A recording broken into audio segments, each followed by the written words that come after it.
मन से ये निकाल दीजिए कि आप वृद्धाश्रम में रह रहे हैं, क्योंकि जैसे ही वृद्धाश्रम का ख्याल आपके चित्त में आता है वैसे आप अनाथ नहीं है बल्कि आप सनाथ हैं। आप वृद्धाश्रम में नहीं, आप वानप्रस्थ जीवन जी रहे हैं, ये मान सकते हैं। ब्रह्मचारी, गृहस्थ, वानप्रस्थ और संन्यास, आपने अपना ब्रह्मचर्य जीवन जी लिया। बोले महाराज हमारा ब्रह्मचर्य जीवन कहां किया? आप जब तक विवाहित नहीं थे तब तक आप ब्रह्मचारी थे।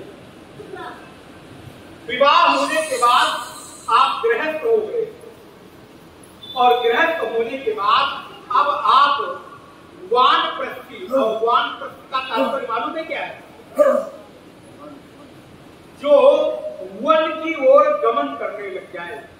इसीलिए हमारे यहाँ वानप्रस्थ का जो समय सीमा थी वो 50 वर्ष के बाद थी।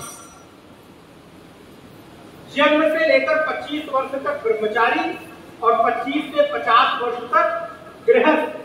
खूब गृहस्थ जीवन जियो, शादी ब्याह करके खूब अच्छे से बच्चे पालन करो, पढ़ाओ लिखाओ, नौकरी व्यापार उद्योग धंधा जो करना है करो।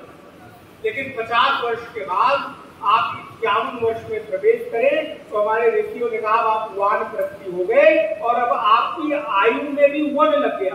50 के बाद क्या आ गया? बोले 51। बोले अब घर में रहने के लिए आपको जगह नहीं है, इसलिए अगर बच्चों ने आपका सहयोग न करके आप किसी परिस्थिति से यहाँ आए हैं तो ये मानना कि ये आपके पूर्व जन्म के किसी तप का परिणाम है कि परिस्थितियों के कारण आपको आए। अपने आप 51 वन में आप प्रवेश कर गए। बोले महाराज ये तो वन नहीं है, ये तो शहर है।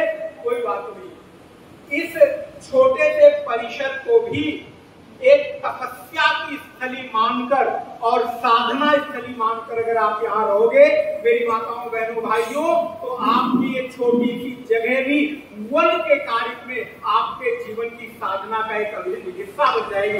फिर आपको निराशा दिखाई।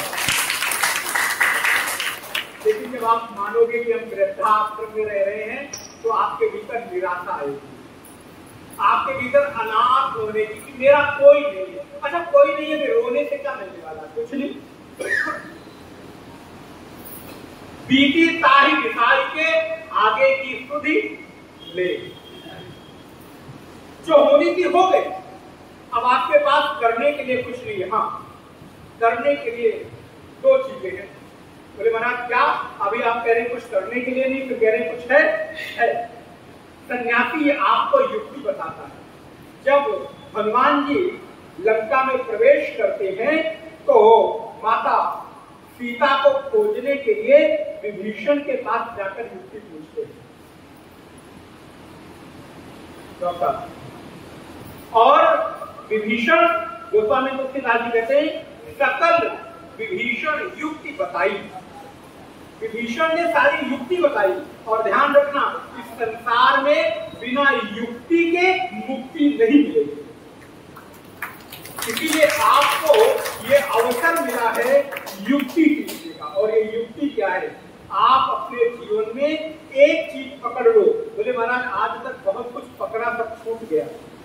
तो सच बात है, आज तक आपने बहुतों को पकड़ा। पहले पति को पकड़ा, पत्नी को पकड़ा, बेटे को पकड़ा, बहू को पकड़ा, बेटी को पकड़ा, भाई को पकड़ा, परिवार को पकड़ा, समाज को पकड़ा, रिश्तेदारों को पकड़ा। लेकिन जितनी भी पकड़ आपने इस संसार में पकड़ी, सारी पकड़ कमजोर निकली और आपकी पकड़ से सारी चीजें छूटती चली गई। लेकिन मैं आपको आश्वासन देता हूं, आज के दिन यदि आप भगवान के नाम को पकड़ लेंगे तो वो आपको कभी छोड़ेगा नहीं, वो ताड़ देगा।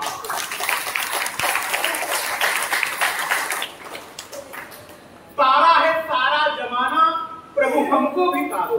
हमने सुना है मीरा को तारा, हमने सुना है ध्रुव को तारा, हमने सुना है प्रहलाद को तारा। प्रभु आपने तारा होगा मैंने देखा नहीं, लेकिन अब हमने सुना है विभीषण को तारा, मीरा को, राधा को, अन्यान को तारा।